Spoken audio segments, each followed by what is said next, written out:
Okay, so I'm being joined by Kevin Hill from Roaring Camp Railroads, who is a locomotive engineer there, and by Martin Villa from tig-m. tig-m is the company that manufactures the MRV3 tram that was in operation for demonstrations in Watsonville and in Santa Cruz in the month of October. So we're here to talk about the equipment, the MRV3, and a little bit about that. So thank you guys both for joining me. I really appreciate the chance to talk to you. Thank you for having us. Indeed. So I guess we could start with you, Martin, since you're the guy who works for tig-m. And Sure. tig-m, one of the things that I was really struck by with this demonstration is the fact that these pieces of equipment are not operated with overhead wires or diesel engines. What exactly is it using? Yeah, that's correct. So our systems operate off of batteries mainly, and then we also have onboard generators. In the vehicle that you rode, that one happens to have a 16 kilowatt hour hydrogen fuel cell. So basically, that uses the hydrogen fuel cell once the batteries hit a certain percentage to recharge it and allow it to operate for up to 20 hours a day. Oh, interesting. How does a hydrogen fuel cell work? So a hydrogen fuel cell takes hydrogen and then converts it into electricity through a process onboard the system that we have. And so what it does is it creates electricity, it charges the hydrogen fuel cell's battery, and from there it takes the energy and it transfers it over into our battery banks. My understanding from reading about hydrogen fuel cells in cars is that the only exhaust from that is water vapor. Is that also the same for the tram? So it's pure water, yeah, actually. And what we can do is once we're done with the hydrogen fuel cell, we pull out that pure water, and then we can use that to make more hydrogen in our facility, which we create all of our hydrogen in-house. Oh, that's interesting. Yeah. So was this hydrogen fuel cell technology and all the batteries and stuff developed in-house as well? Yeah, so all of the R&D and all of that stuff was done in-house. So we picked the systems that would work best for our platform and basically made everything work together. So not only are they made in US, but they're made right here in California. That's really cool. That's exciting. Yeah, everything is designed and engineered here. Where else are they in use other than like our demo that we had? So we currently have vehicles in Dubai, in Doha, Qatar, in LA, and in Aruba. Something that I was noticing about this equipment is that it seems kind of small. And I remember reading somewhere, I don't know if it was on your website or maybe Kevin told me something about how it doesn't need a lot of space to turn. Yes. Yeah. Can you talk about the nimbleness of these trams? Sure. So in our test track here, we have 15-meter radius curves, basically, and it's a test track, and we designed it here for the worst case scenario so that we can put all of our vehicles through kind of a stress test. And so it's a very nimble vehicle. It's designed to run in traffic with pedestrians and as well as in its own line. Right. And also, I remember from the demonstration where I rode the vehicle, we did street running. We street ran in Santa Cruz on 2 different streets, which is the route that the beach train normally takes. And it seemed like it was really in its element there, to be honest. Yeah. So I'm also curious if you could talk about the cost of these things, in terms of operation. One of the things that I was really struck by was the fact that it ran without any kind of an overhead, catenary wires. And that's because the power source obviously is on board, as you just mentioned, but Correct. That really cuts down on the cost of preparing a line for this vehicle, doesn't it? Yeah, so that affects the CapEx as well as the OpEx. So it has dramatic savings when it comes to implementing a system as well as maintaining a system. On average, you're maintaining a system that costs about $600,000 a year, depending on the system. It can go up or it can go down. It just depends. But on average, that's what you're saving with a system like ours. That's also a huge benefit, as well as if you have something that happens to the catenary systems during the operation, your whole fleet is taken down. Whereas too, if one of our vehicles has an issue, you take that specific vehicle out of service and you can continue the operation with the remaining vehicles. So that's something else that kind of differentiates us from the rest of the systems. Sure. And speaking of multiple units, that's another thing that I remember reading about. If people want to expand the capacity, say for passenger service, like for a commute train in the morning that's going to have more people, you can actually link the cars. I think if I remember right, it's as many as 3 cars together, and you don't Yes. even necessarily have to have cables, right? Correct. Yeah, we do offer it's called a virtual coupling, where we can sync 3 vehicles up depending on demand. So during those peak hours, you can send out 3 vehicles coupled together in order to meet those demands. And that way, when you have those peak hours, you can meet the demands, but also you can run vehicles on those off hours and just have 1 or 2 running depending on the demand of the system at the time. So it's actually very versatile that way as well. Yeah, we make it really scalable and flexible. I think, for places where you have sort of a one-way commute in the morning and a one-way commute in the evening, that makes a lot of sense. Now, one other thing that I was thinking as I was riding the vehicle, we were only able to go 10 or 15 miles an hour because of the condition of the track where we were testing these things. And I was wondering about sort of, what's the top speed? Because, normally you wouldn't be doing 10 or 15 miles an hour if these are being used in a commute service, because people want to get places faster than that, right? Yeah, exactly. How fast can they go? And even at 10 miles an hour, in some cases, toward the end of the day, we're beating traffic, but they have the potential to go up to 50 once the tracks are remediated and fixed. 50 miles an hour? Yes. Yeah. Yeah. So they can definitely get you to places much quicker. Yeah. I read somewhere that they were talking about the time between Watsonville and Santa Cruz being something like 45 minutes. And I did the math and figured it was somewhere between 40 and 50 miles an hour or something like that. Because you have to account for stops too, right? Exactly. Yeah. It's all determined by the amount of stops as well. But generally, that's the time frame that they would want to do it in. Right. Sorry, Kevin, you've been sitting here and I have questions for you too. I'm really interested in hearing from you about what are your impressions? Because you've operated the vehicle for the better part of 2 or 3 weeks, because you had to go down to Chatsworth to train. And then you also were one of the 2 operators when the demonstration was taking place in Watsonville and then in Santa Cruz. What are your impressions of this vehicle as a locomotive engineer with years of experience?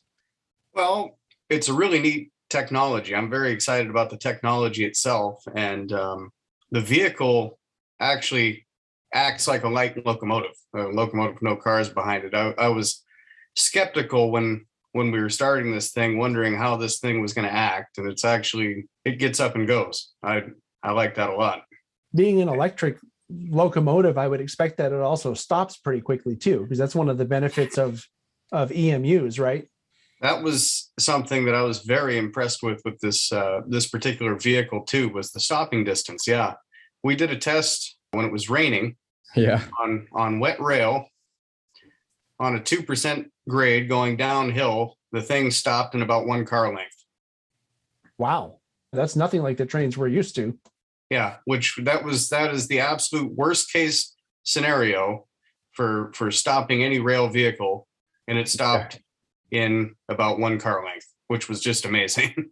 Yeah. Well, of course, you were also running at limited speeds, right? Due to the condition of the track. But that was from about 10 miles an hour, which is still significant. A locomotive would not do that. Even a light locomotive would not do that. Right. So, yeah. So it just goes to the whole idea or the perception I had of how nimble these things are, because I was really shocked to hear how tight the turn radius was the first time I heard it. I was like, are you sure that's right? That curve on their test track is the tightest curve I've run any piece of equipment around in my entire career. Right. But I will say this about the Tram too, is for anybody that doesn't know, I've run just about every piece of rail equipment in my career. I've run everything from GP9s to ES44s. Yeah, I've run all of this stuff, and this is like number 2 on the list of favorite things that I've ever operated. Number 1 is the Portland and Western 1804. It's a GP9. And the only reason that one is above this is because it's the first locomotive I ever operated. So that nothing is ever going to dethrone that locomotive. So you're basing your heart. Right? He's basing it on sentimental value. Yeah. So barring sentiment, this thing number is 1. Yeah, this thing is awesome. Well, I got to say that it was a real pleasure to ride it. It was very comfortable. and it was very smooth. I was really impressed with the smoothness because I know the condition of the tracks is not spectacular. I know that there were some upgrades made to the tracks in preparation for the demonstration, but I was really surprised with how smooth it was. And I was really impressed with how quiet everything was. What I did was I went out and I recorded video of the demonstration the day before, and then I came back and I wrote it the next day. And when I was recording the demonstrations the day before, there was no way to know that it was coming because of how quiet it was. Usually with regular rail equipment, even with light rail equipment that I've recorded, you can hear it coming because you can hear a whine on the tracks, you know. Yeah, I didn't hear anything with this MRV3. That was just pretty amazing. So I can touch on that a little bit too, sure, as far as the track, because you didn't get to come out for our demonstration that we did in Watsonville with it. Right. But that track down there is an active freight railroad. Okay. And I run freight locomotives over that track all the time. And they like to rock and roll back and forth as we're going down the track because it is class 1 track. That's just the way it is. It's safe, but it's not smooth. It's not a smooth ride. But hold on a second, Kevin. Let me stop you for just a second. Let's explain what class 1 is, because some people watching won't know what that is. accepted is one step below class 1. Okay. The Hollister branch here is accepted. But our track in Watsonville is class 1, which is the lowest accepted track that you can run passenger service on. Right. You can't run passenger on accepted track. So anyway, it's class 1 track. It's a rocky ride when you're on a locomotive. But that said, when we put this thing down on the tracks and I took it over the right of way for the first time, it was a much smoother ride than it is on the locomotive. I was shocked. I was like, is this the same railroad? What happened to my railroad? It used to be a lot rockier than this. So I wonder if that has to do with the weight, because this thing weighs a lot less than a regular. Yeah. How much does it weigh? Do you know offhand? It's 20 tons. Mm-hmm. Oh, that's like a truck. Mm-hmm. Yeah. It's 20 tons, and all the weight is distributed on the floor because you have the main chassis and the battery banks on the bottom. So the weight's really low as far as the center of gravity goes. That would lead to why it was so smooth of a ride, I bet. Yeah. Yes, because if you have a low spot in your track, it's not necessarily going to find that as easily as a locomotive will. Yeah. All these things that I'm learning that are more technical it's making sense now why it rode the way it did, why it's as quiet and as smooth as it is, because like I said, it was nothing really like anything I've ridden before. I've ridden light rail system, LRVs, other forms of LRVs, and they're not as smooth. Something else that I was curious about, guys, and either one of you can take this question if you want, is I noticed that we did have really quick braking times in the demo itself. I don't know if someone came out in front of the car or what, but I remember there was one point in time where we stopped pretty quickly. So what makes it able to stop so quickly like that? So the braking system is unique because we actually have 3 systems on board for braking for redundancies and safeties. We have regenerative braking, which is whenever you press the pedal, it uses the motors and it starts putting energy back into the battery banks. So you're not really wearing brakes as much as you would be on other systems. And then we also have your traditional just a friction brake. And then we also have, for emergencies, we call it the e-stop, which is the electromagnetic brake. And that brake stops the vehicle extremely fast. It's a huge magnet that basically, once the button's pressed, it clamps down on the rail and it has it on each bogie or each truck. I've never heard of a magnet that clamps down on the tracks before. That is cool. I know that regenerative braking, even my Prius has that. I think all hybrid cars have regenerative braking. Mm-hmm. And listening to you talk about it, Martin, it sounds to me like, I know that one of the things that you have to do with locomotives all the time is replace the brakes. Yes. Because they wear through brakes very quickly because you're stopping a lot of weight. Mm-hmm. It sounds like this LRV probably wouldn't, that would be a cost savings, right? If you're not having to replace the brakes so often.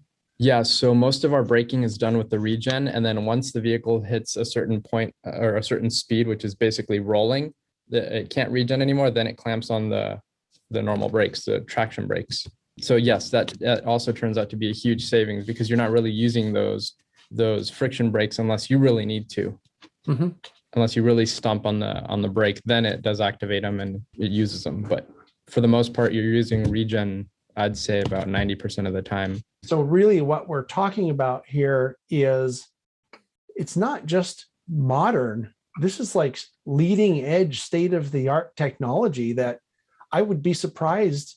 As a matter of fact, I think I've seen some articles about, I think it's a Canadian railroad that's playing around with hydrogen fuel cell locomotives. Yeah, the Canadian Pacific Railroad has just announced that they are going to be building a hydrogen fuel cell powered freight locomotive. Well, that'll be interesting to follow that, because that sounds to me like it may be the way of the future. Yeah. So, I really hope that the people in the Santa Cruz area get a chance to have this installed into the rail corridor permanently, because it sounds to me like a great fit. It's scalable, right? Which means that they can have it haul basically as many people, I mean, within certain limits, but as many people as they needed to. If they needed to haul more, they could just have, quick, what do they call it? Head times where. Yeah. Or, I mean, we also have other vehicles. We have an articulated vehicle, which holds double the amount of people, holds 200 people. Right. It's designed right now. We have the MRV3, which you rode on. And then we also have the vintage looking double deckers. They're the vintage looking trams that we have as well. Right. I saw those on the website. They look like London buses or something. They look really cool. Yeah, those we currently have operating in Aruba. Those are going on they're 9 years old now. Yeah. How often have people had to replace batteries and such? On those systems, they haven't replaced batteries yet. In 9 years? Yeah. Wow, that's amazing. That's another cost savings. Wow. Yeah. That's amazing. I mean, So I'm really shocked to hear that. The systems come back with enough battery power. I'd say they come back with around 60 or 50% after the whole day's use. And since they're not actually cycling the battery entirely, the batteries last much longer. Yeah. Wow. Okay. Wow. It's even better than I thought, actually. And, having those sort of, I guess, decorative looking ones, at least in the case of the application of this kind of vehicle in Santa Cruz, that could be really good for tourist season, because you could have the tourists on those and then have the regular commuters on the regular trams, or maybe run those decorative ones between Davenport. I don't know how many people would go between Davenport to Santa Cruz. I would imagine not too many. That would be a great run for tourists, those hold about 75 people. So it'd be a pretty cool touristic ride. Now, on the batteries, something interesting that you mentioned when we were in Chatsworth, Martin, about the batteries that people don't really know about also is that when these batteries are done with their service life in the tram, they're not necessarily trash. No, they're not. There's other things you can do with these batteries. Exactly. So once these batteries are done, as far as in our application, you can turn around and use them for storage banks or battery banks for homes or other things. So that just because our trams can't use the batteries anymore after a certain period of time doesn't mean that the batteries become trash. It just means that they can now be used for other applications such as power walls or whatever you may want to do with them. Well, that's a really big deal, because one of the, I guess, knocks on any kind of battery power is, well, what do you do with it when it becomes hazardous waste or whatever? So these can actually be used for a longer time. Is it just because the power requirements for your application are much higher than it would be like for a power wall? Yeah, the battery banks, obviously, over time and over use, they degrade. And once they degrade a certain percentage, ideally, you'd want to have it used for a different system at that point, because we want to have a certain percentage of efficiency on our vehicles as far as battery systems go. I could totally see that. I'd like to have a battery wall in my house. So maybe we can talk off camera, Yeah, of course. So anyway, I want to thank you guys for taking the time to talk to me here, and to our viewers. I think, Martin, it would be worthwhile to mention, if people would like to learn more about these vehicles and about tig-m as a company, because, maybe somebody watching is involved in a municipality that's interested in finding out about this technology for use as commute rail in their town. How would they go about finding out more? So they can email me, or they can go on our website. We also have a contact us page on our website, as well as our social media platforms. So I'll make sure to hand that all over for you. Okay. To you. What I'll do then is I will make sure that I put the website for tig-m in the description of this video. So if anybody watching is interested in finding out more about it, you can just click on the link in the description. So I thank you guys. This is sort of behind the scenes stuff. I think people need to know about, but they don't always have a chance to learn about these things. So thank you so much for joining me. I appreciate it. Yeah, no problem. Thank you so much for having us. I really appreciate the opportunity. Excellent.